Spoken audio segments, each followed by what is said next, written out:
Imagine acordar casado porque seu estúdio exigiu isso. Durante a era dourada de Hollywood, os grandes estúdios, MGM, Warner Brothers, Paramount, não apenas dominavam as telas, eles possuíam as estrelas. Carreiras eram arquitetadas, escândalos eram abafados, e quando uma gravidez não planejada ameaçava a imagem de uma estrela em ascensão, a solução não era apoio, era estratégia. Esta noite, revelamos 19 casamentos forçados pelos estúdios, que não foram feitos no céu, mas nos escritórios de publicidade. Estes não eram apenas segredos, eram táticas de sobrevivência, e alguns envolviam as maiores estrelas da história do cinema. Então, pegue sua pipoca e sua cláusula de confidencialidade. Esta não é a típica história de amor de Hollywood. Loretta Young e Clark Gable. Em 1935, durante as filmagens de locação de The Call of the Wild, surgiu uma paixão entre os co-estrelas Loretta Young e Clark Gable. Gable, já um homem casado e um dos principais atores masculinos da MGM, era conhecido por seus casos no set.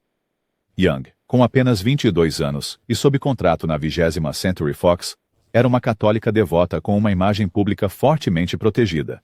Quando ficou grávida, entrou em pânico, não apenas pessoalmente, mas profissionalmente. Na época, uma gravidez fora do casamento poderia acabar com a carreira de uma estrela. Os estúdios tinham cláusulas de moralidade, os tabloides eram implacáveis, e o público tinha pouca simpatia por escândalos. A solução de Young foi nada menos do que cinematográfica.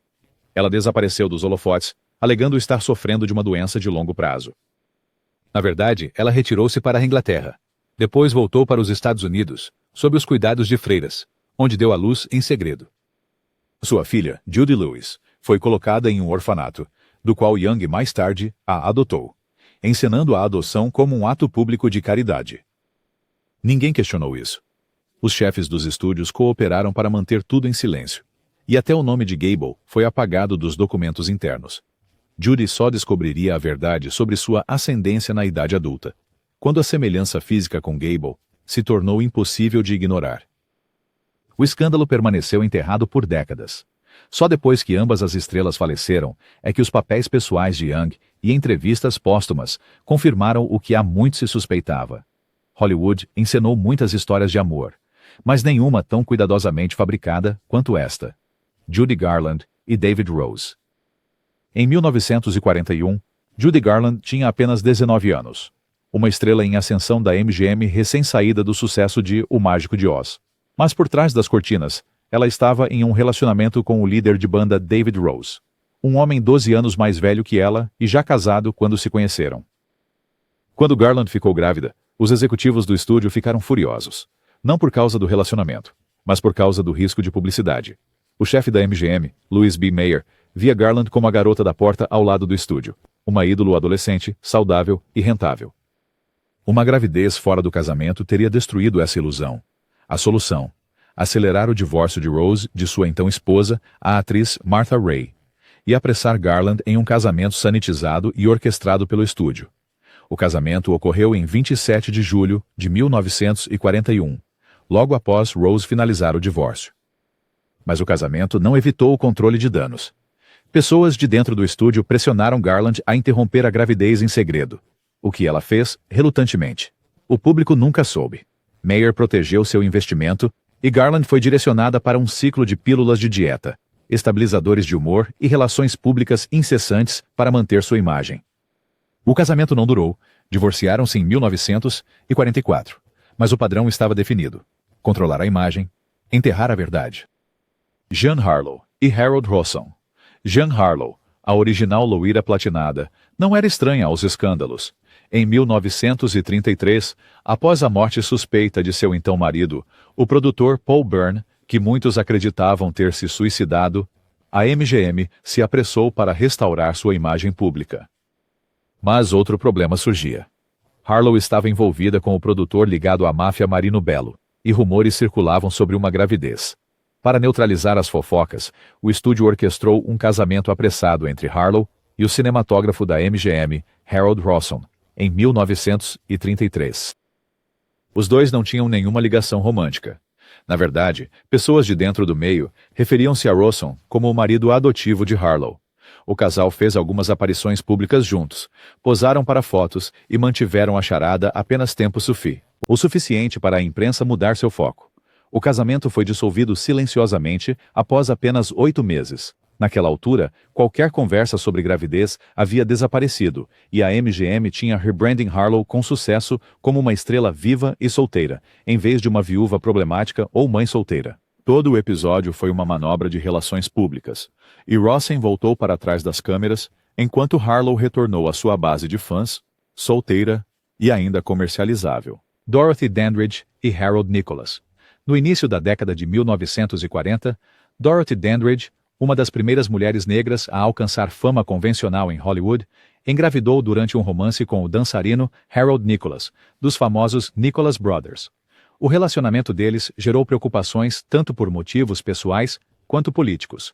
Não só a gravidez de Dandridge era fora do casamento, mas também ameaçava escandalizar a frágil aceitação que ela havia conquistado na Hollywood dominada por brancos. Para evitar um potencial escândalo, a gestão de Dandridge, fortemente influenciada por representantes do estúdio, pressionou Nicholas a se casar.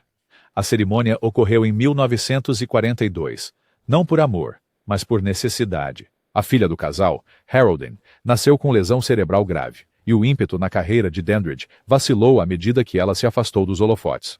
O estúdio mal reconheceu sua maternidade. Na verdade, eles continuaram a promovê-la como uma figura glamurosa e descomprometida, com comunicados à imprensa que eliminavam qualquer menção a Haroldine. Nicholas logo saiu completamente de cena, e Dandridge ficou como mãe solteira em um sistema que nunca a tinha verdadeiramente apoiado. A história dela é uma das raras ocasiões em que o casamento não conseguiu mascarar a realidade. E Hollywood simplesmente escolheu fingir que nada disso jamais aconteceu. Lana Turner e Stephen Crane. Em 1942, Lana Turner estava no auge de sua carreira. Glamourosa, rentável e a loira favorita da MGM. Mas quando ela ficou grávida de Stephen Crane, um empresário charmoso com ligações suspeitas, a MGM entrou em pânico. Por quê? Porque o divórcio de 1939 de Crane com sua primeira esposa não havia sido finalizado corretamente. O estúdio não podia arriscar um escândalo envolvendo bigamia, especialmente com sua maior estrela feminina no centro disso. A MGM rapidamente organizou um casamento entre Turner e Crane para legitimar a gravidez. Mas apenas 2 meses depois, a verdade veio à tona. O divórcio de Crane não era válido. O casamento foi declarado nulo e sem efeito. Silenciosamente, o casal se casou novamente em uma cerimônia legalmente vinculante em 17 de março de 1943, a tempo de Turner dar à luz a sua filha, Cheryl. A imprensa foi alimentada com uma narrativa de amor jovem e reconciliação. Na realidade, Turner quase havia desistido do casamento. As infidelidades de Crane e a manipulação do estúdio a deixaram emocionalmente exausta. No entanto, a história foi suavizada com fotos glamorosas e uma capa na Photoplay. A gravidez de Lana foi apresentada como um final feliz romântico, não como a corda bamba legal cuidadosamente gerida que realmente foi. Olivia de Havilland e Marcus Goodrich. Quando Olivia de Havilland ganhou seu primeiro Oscar por To Each His Own, em 1946, já estava envolvida em uma crise pessoal silenciosa. Ela estava grávida do escritor Marcus Goodrich, 13 anos mais velho e divorciado 2 vezes. O estúdio, preocupado com o tempo e a imagem, insistiu para que os dois se casassem antes que a imprensa descobrisse. A Warner Brothers tinha muito em jogo com de Havilland. Ela havia vencido recentemente uma batalha legal contra o próprio sistema de estúdios, a famosa Lady Havilland, e a imprensa ainda a retratava como a mulher de princípios que enfrentou a escravidão contratual de Hollywood. Uma gravidez fora do casamento teria minado essa persona cuidadosamente construída.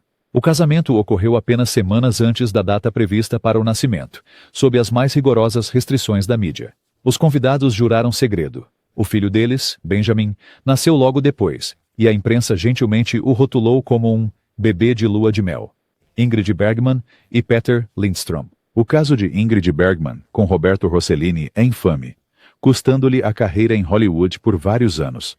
Mas menos pessoas sabem que seu primeiro casamento, com o neurocirurgião sueco Peter Lindstrom, foi usado como um resguardo de reputação por muito tempo, especialmente quando ela engravidou durante o relacionamento em declínio deles. Em 1949, rumores circulavam de que a crescente proximidade de Bergman com Rossellini era mais do que profissional. Ela ainda era legalmente casada com Lindstrom e estava grávida. Embora a linha temporal da concepção tenha borrado linhas tradicionais, os estúdios entraram em pânico. Bergman tinha uma imagem impecável, intelectual, europeia, moralmente correta. Seu contrato com a Selznick International Pictures incluía cláusulas sobre conduta moral e gravidez fora do casamento seria uma violação. Lindstrom, sob pressão, concordou em adiar o processo de divórcio. O bebê, Pia Lindstrom, nasceu sob o manto da legitimidade matrimonial, mesmo enquanto o coração e o corpo de Bergman estavam em outro lugar. O verdadeiro escândalo de Bergman, seu filho com Rossellini, nascido antes do casamento deles, viria depois.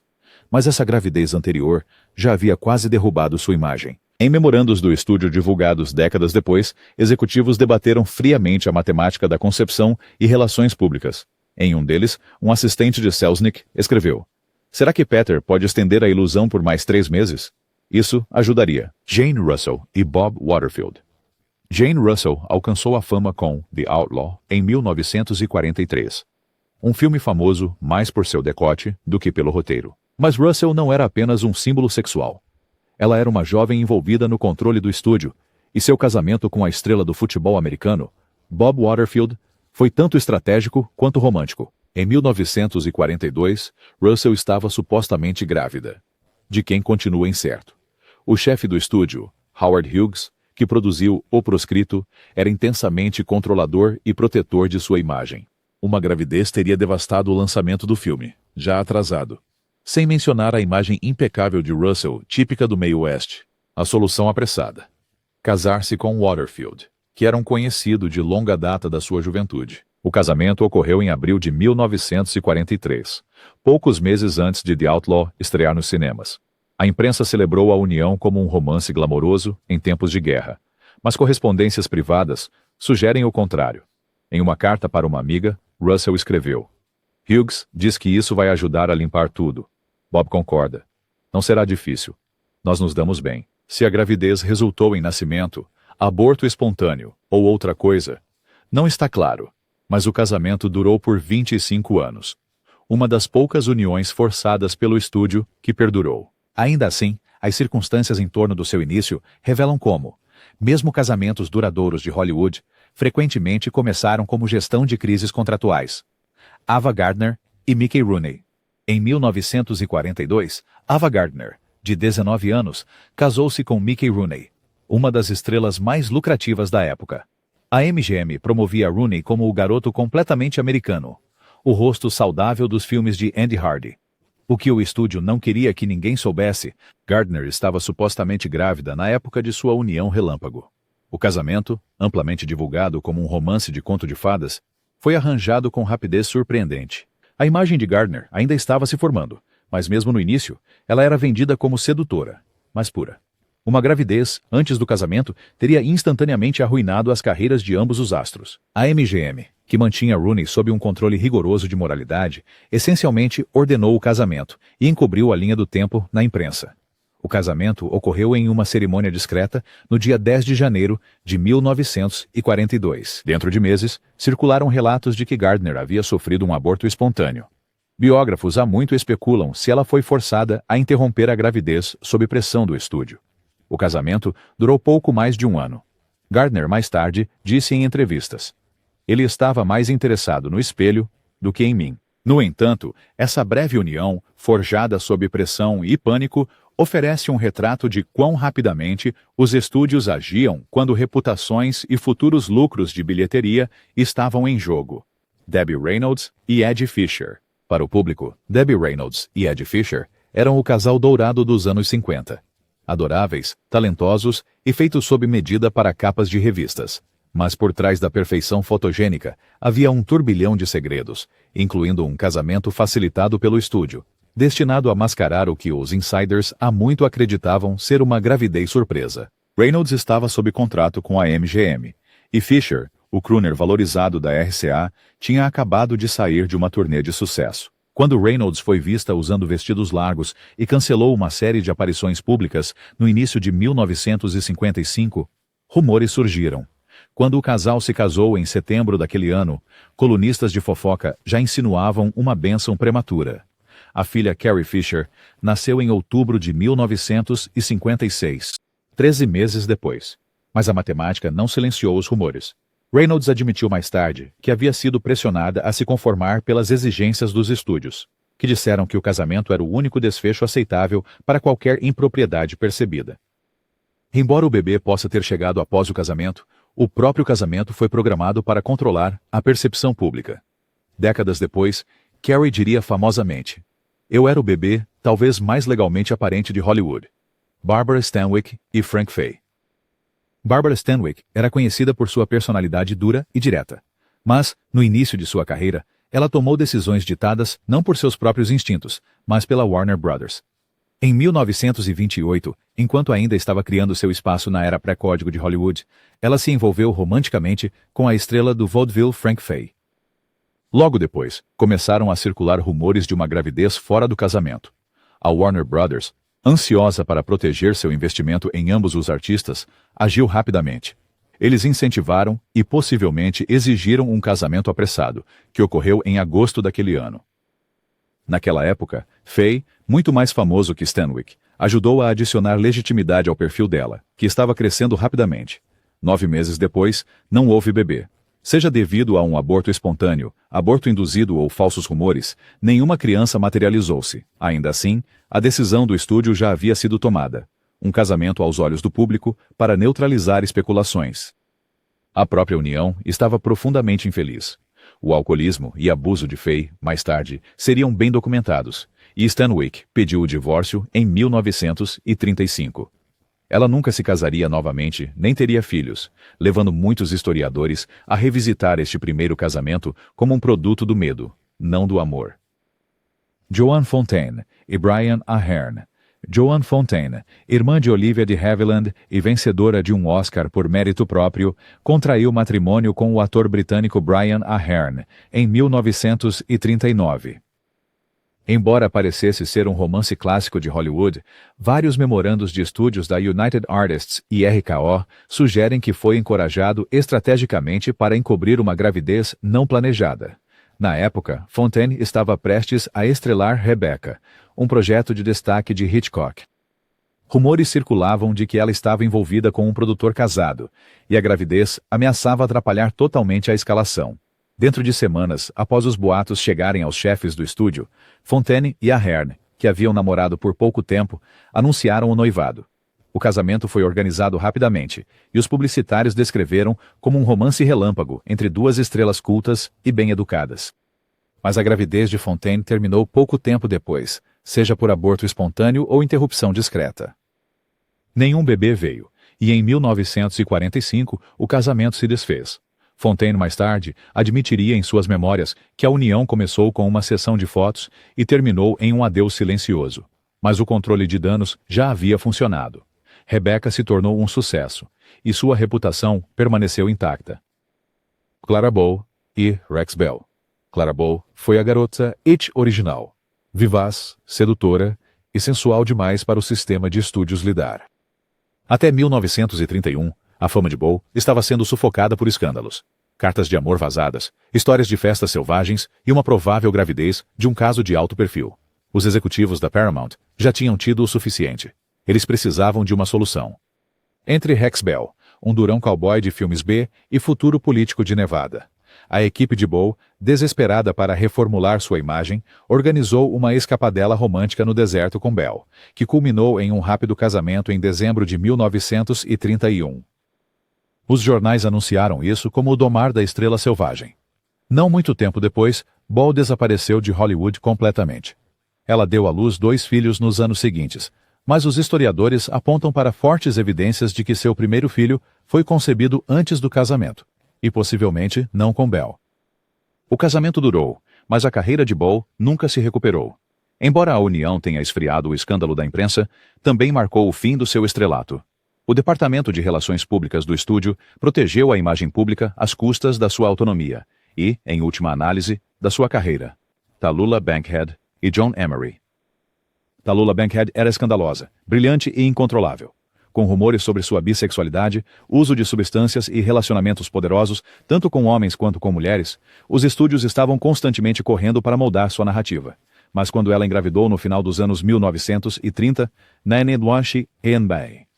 Alegadamente por um produtor proeminente, mas casado, Hollywood mobilizou-se rapidamente. Em poucas semanas, ela se casou com o ator John Emery, em 1937. O momento levantou suspeitas. Eles tinham trabalhado juntos apenas uma vez, e não haviam sido vistos juntos socialmente antes do anúncio. O casamento deles foi modesto e acelerado por pessoas da Paramount. Bankhead nunca deu à luz. Alguns relatos afirmam que ela sofreu um aborto espontâneo. Outros sugerem que ela foi pressionada a fazer um aborto. Sua saúde piorou depois, e ela mais tarde passou por uma histerectomia, algo sobre o qual ela falou abertamente, chamando de libertação. O casamento com Emery durou apenas alguns anos. Biógrafos especulam que ele existiu apenas para desviar a atenção de sua gravidez, que poderia ter ameaçado sua já precária posição na América conservadora. Como Bankhead disse mais tarde, só as boas meninas guardam segredos. As más meninas os escrevem na história. Gloria Swanson e Michael Farmer. Em 1931, Gloria Swanson já era uma lenda do cinema mudo. Mas por trás do glamour, sua vida havia mergulhado no caos. Ela engravidou do aristocrata britânico Michael Farmer, com quem estava saindo durante os últimos dias de seu caso com o financista francês, Henri de La Falaise. Na época, Swanson ainda era casada, e uma gravidez extraconjugal poderia ter destruído sua carreira e as negociações em andamento para sua estreia em filmes falados. A United Artists, já lidando com a queda nas bilheterias dela, agiu rapidamente. Swanson divorciou-se de La Falaise e se casou com Farmer em uma cerimônia civil silenciosa, em Yuma, Arizona, em 16 de agosto de 1931. O casamento foi promovido como um romance transatlântico, mas memorandos internos da United Artists e posteriores depoimentos em casos de pensão alimentícia de Swanson sugeriram que o casamento foi feito sob pressão, mais para manchetes do que felicidade. A filha dela, Michelle Bridget Farmer, nasceu mais tarde naquele ano. O estúdio cuidadosamente programou comunicados de imprensa para alinhar as datas e silenciar fofocas. Mas o casamento não durou. Swanson mais tarde escreveu que mal conhecia Farmer antes de se casar com ele. Eles se divorciaram em 1934, e ela nunca se casou novamente, mais tarde comentando: "Fiz muitos papéis, mas esposa nunca foi um no qual eu consegui permanecer no personagem." Rita Hayworth e Orson Welles. Rita Hayworth e Orson Welles podem ter parecido o casal poderoso de Hollywood. Ela, a deusa do amor. Ele, o gênio rebelde por trás de Cidadão Kane. Mas quando Hayworth engravidou em 1944, a Columbia Pictures não estava comemorando. O chefe do estúdio, Harry Cohn, via Welles como prejudicial para os negócios. Brilhante, mas imprevisível e desinteressado em moldar a imagem pública de Hayworth. No entanto, com a gravidez avançando, Cohn pressionou Hayworth para se casar rapidamente. A cerimônia foi apressada e privada, ocorrendo em Santa Mônica em setembro de 1943. Apesar do afeto genuíno, Welles foi pego de surpresa pela gravidez e pela reformulação da imagem pública que se seguiu. O próprio Welles mais tarde admitiu: "Eu era tanto parte da máquina de relações públicas quanto era parte do casamento." A filha deles, Rebecca Welles, nasceu em dezembro de 1944. O casal se divorciou em 1948, mas a missão de Cohn havia sido cumprida. A imagem de Hayworth permaneceu intacta. O romance de conto de fadas virou manchete, obscurecendo convenientemente a verdade mais complicada sobre como ambos foram pressionados a moldar a realidade para o consumo de Hollywood, Betty Grable e Jackie Coogan. Antes de se tornar o ícone definitivo da Segunda Guerra Mundial, Betty Grable era uma jovem estrela em ascensão da Fox, com uma imagem delicada e um segredo que ela não podia tornar público. Em 1937, enquanto namorava o ex-astro mirim Jackie Coogan, Grable supostamente ficou grávida. Na época, a Fox estava preparando-a para uma série de musicais românticos, e qualquer sinal de escândalo, especialmente uma gravidez, poderia ter prejudicado sua ascensão. A solução: um casamento rápido. O casal se casou no final de 1937, e a união foi destaque nas revistas de fãs como os mais jovens namorados de Hollywood. Mas nos bastidores, era mais gestão de crise do que química. Os problemas financeiros e o comportamento errático de Coogan só adicionaram mais estresse. A gravidez supostamente terminou em aborto espontâneo, mas a estratégia de controle de danos funcionou. A carreira de Grable decolou no início dos anos 40, com a Fox promovendo-a como a namorada da América, sem qualquer menção ao que quase havia acabado com essa trajetória, antes mesmo de começar. O casal se divorciou em 1940 e ambos seguiram para outros relacionamentos de alto nível, mas sua breve união continua sendo um exemplo clássico de como até mesmo as estrelas mais imaculadas eram às vezes levadas a compromissos por relações públicas, não por paixão. Susan Hayward e Jess Barker. Susan Hayward, conhecida por suas intensas performances que ganharam Oscar, estava apenas ganhando força na década de 1940 quando entrou em um casamento orquestrado pelo estúdio com o ator Jess Barker. Hayward tinha sido ligada a vários homens de alto perfil, alguns deles casados, e rumores de uma gravidez fora do casamento ameaçavam interromper sua ascensão na 20th Century Fox. Para salvar a imagem, os publicitários arranjaram o casamento de Hayward e Barker em julho de 1944. Comunicados de imprensa anunciaram como um casamento dos sonhos, embora pessoas de dentro afirmassem que o casal mal se conhecia antes do noivado. Hayward deu à luz gêmeos em 1945, mas à medida que sua estrela continuava a ascender, rachaduras no casamento se aprofundavam. Um amargo divórcio e disputa de custódia aconteceu em 1954, durante o qual Barker a acusou de priorizar a carreira, e Hayward se recusou a negar que a união havia sido arquitetada pelo Departamento de Relações Públicas do estúdio. Documentos judiciais, agora públicos, revelam referências à manutenção de imagem contratual e cláusulas de privacidade, sinais claros de que o casamento foi pelo menos parcialmente orquestrado para silenciar manchetes e vender ingressos. Hayward, sempre realista, teria dito a um amigo anos depois: "Eles me deram o vestido, o noivo, a história e o anel. Eu só dei consentimento." E aí está, 19 casamentos, incontáveis manchetes e um pequeno segredo sujo. Na era dourada de Hollywood, o casamento era frequentemente menos sobre amor e mais sobre controle de danos. Esses não eram contos de fadas, eram simulações de incêndio. Um contrato aqui, uma barriga de grávida ali, e um comunicado à imprensa pronto antes mesmo do bolo ser cortado. Mas através da fumaça e dos espelhos, essas estrelas deixaram para trás mais do que apenas rumores. Deixaram legados e histórias que se recusaram a ficar enterradas. Qual delas te surpreendeu mais? Deixe nos comentários abaixo. E se você quer mais escândalos não contados de Hollywood, clique no botão de like, inscreva-se e ative o sininho. Porque na velha Hollywood, a verdade sempre estava fora do roteiro.